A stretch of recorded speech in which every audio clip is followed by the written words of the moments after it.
முதல் சரவணன், தேர்தல் நெருங்கக்கூடிய நேரத்துல திமுக அரசு ஊழல் அரசு அப்படின்ற விமர்சனத்தை வந்து எடப்பாடி பழனிசாமி இப்போ அதிகமா அந்த விமர்சனத்தை முன்வைக்கிறதுக்கான காரணம் என்ன நீங்க நினைக்கிறீங்க?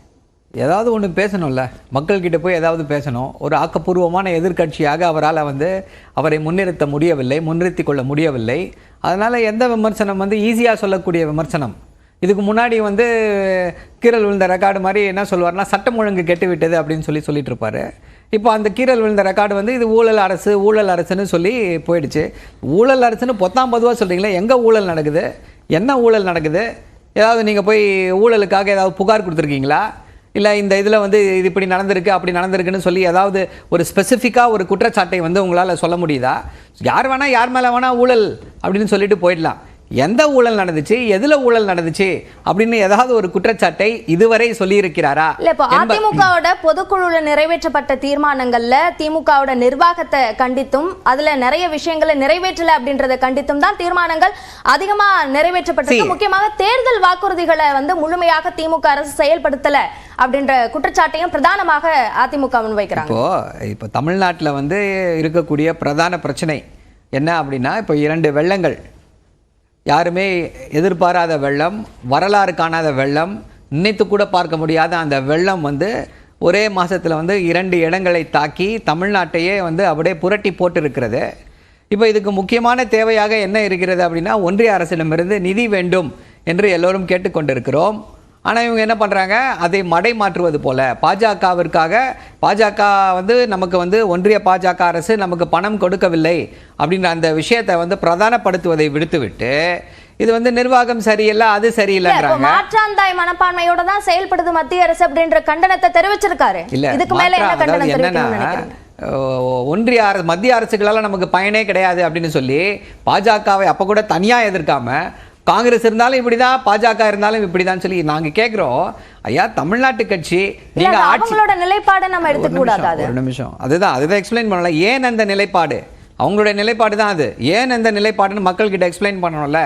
ஏன் அந்த நிலைப்பாடு அப்படின்னா, பாஜகவை இவர்களால எதிர்க்க முடியவில்லை, எதிர்க்க இவர்களுக்கு தைரியம் இல்லை. என்ன காரணம்? அதிமுக காலகட்டத்திலையும் இப்படியான ஒரு விஷயத்தை எதிர்கொண்டோம் அப்படின்றத அனுபவபூர்வமா அவர் முன்வைக்கிறார். அதுல என்ன தப்பு இல்லை?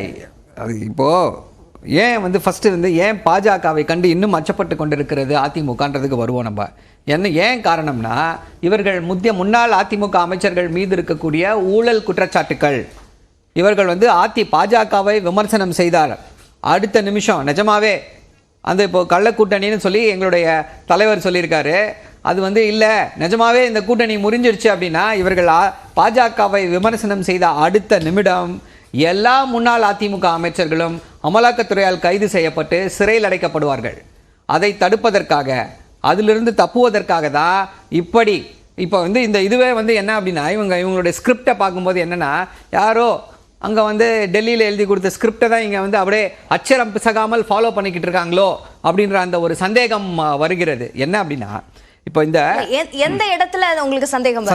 நல்ல கேள்வி. என்னன்னா, இப்போ கூட்டணி மீறல் சார்ந்த கண்டனத்தையும் அவங்க தெரிவிச்சிருக்காங்க. அது பாதுகாப்பு குளறுபடி அப்படின்ற விஷயத்தையும் சொல்லியிருக்காங்க.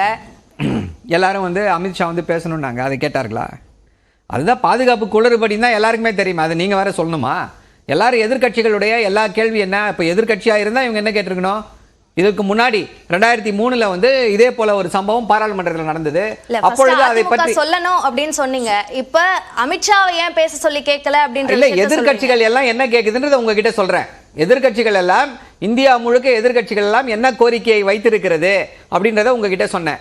இதை ஏன் சொல்றேன் அப்படின்னா, அதிமுக எதிர்கட்சி அல்ல, பாஜகவிற்கு எதிரான கட்சி அல்ல என்பதை சொல்வதற்காக உங்ககிட்ட சொல்லி காண்பிக்கிறேன். இப்போ மீண்டும் இப்போ என்ன அப்படின்னா, ஆளுநர்கிட்ட புகார்கள் இருக்கு. ஆளுநர் அப்படியே எதை பற்றியும் கவலைப்படாமல் அப்படியே இதை விட்டு, உச்சநீதிமன்றம் ஆளுநருடைய செயல்பாடுகள் சரியல்ல அப்படின்னு சொன்ன பிறகும் ஆளுநரை பற்றி ஒரு வார்த்தை எங்கேயாவது பேசியிருக்காங்களா? திரு பன்வாரிலால் புரோஹித் அதிமுக ஆட்சியில் என்ன பண்ணாரு? ரிவ்யூ மீட்டிங்கு போனாரு. அதிமுக ஒன்றும் பண்ணல. அதை எதிர்த்து போராட்டம் நடத்தியது யார்? திமுக. அப்புறம் அந்த ரிவ்யூ மீட்டிங்கை ஸ்டாப் பண்ணாரு. அப்படியே ஸ்டாப் பண்ணாரு திரு பன்வாரிலால் புரோஹித். இப்போ உச்சநீதிமன்றமே குட்டு வைத்த பிறகு, உச்சநீதிமன்றமே கண்டனங்கள் வைத்த பிறகு, திமுக தானே அப்போ அதிமுகவுக்கு எதிர்க்கட்சி திமுக தானே. அப்போ திமுகவோட செயல்பாடுகளை கண்டிச்சு தானே அவங்க தீர்மானம் நீங்க நிறைவேற்றுவாங்க. திமுக ஏன் அதுதான் ஆளுநர்களை எதிர்க்கணும்னு சொல்றேன். இல்ல இது நல்ல அதுதான் திருப்பி நல்ல ஒரு கேள்வியை கேட்டிருக்கீங்க. அவர்கள் வந்து திமுகவுடைய செயல்பாடுகளை விமர்சிக்கட்டும், பிரச்சனை இல்லை.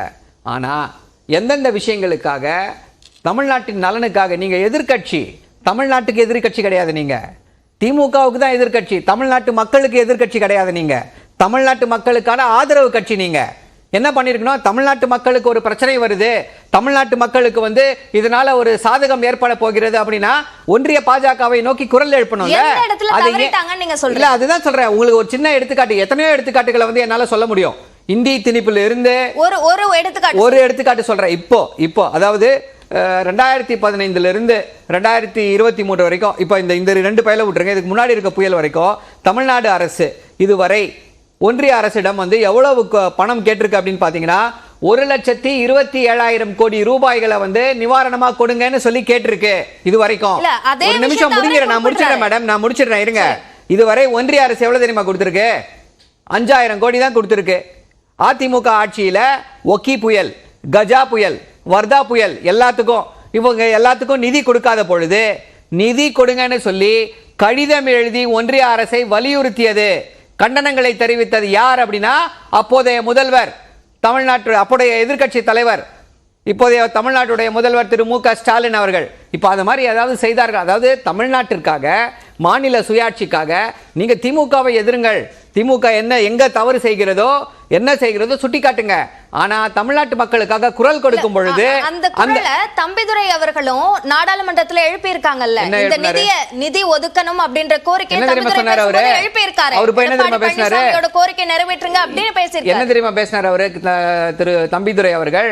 4,000 கோடி ரூபாயை கொடுத்தாங்க, எங்க போச்சு 4,000 கோடி ரூபாய்னு சொல்லி அங்க போய் கேள்வி எழுப்பினார். இங்க கேள்வி எழுப்ப இதாகி அங்க போய் அப்படிப்பட்ட கேள்வியை எழுப்பினார்கள். அதான் இவங்களுக்கு என்ன அப்படின்னா, இப்போ அதிமுக என்ற கட்சியே வந்து எதற்காக தோற்றுவிக்கப்பட்ட கட்சி? திமுகவை எதிர்க்க வேண்டும் என்பதற்காக தோற்றுவிக்கப்பட்ட கட்சி. அதை தாண்டி அதிமுகவிற்கு வந்து எந்த விதமான கொள்கையோ கோட்பாடோ எதுவுமே கிடையாது. ஒன்றி அங்க யார் இருக்காங்களோ, சென்ட்ரல்ல யார் இருக்காங்களோ அவங்க எல்லாரையுமே ஆதரிச்சு அனுசரிச்சு போகக்கூடிய கட்சி, எதிர்க்க ஒரு தெம்பற்ற கட்சி தான் அதிமுக. முதற்கட்ட கருத்தை எடுத்துக்கிட்ட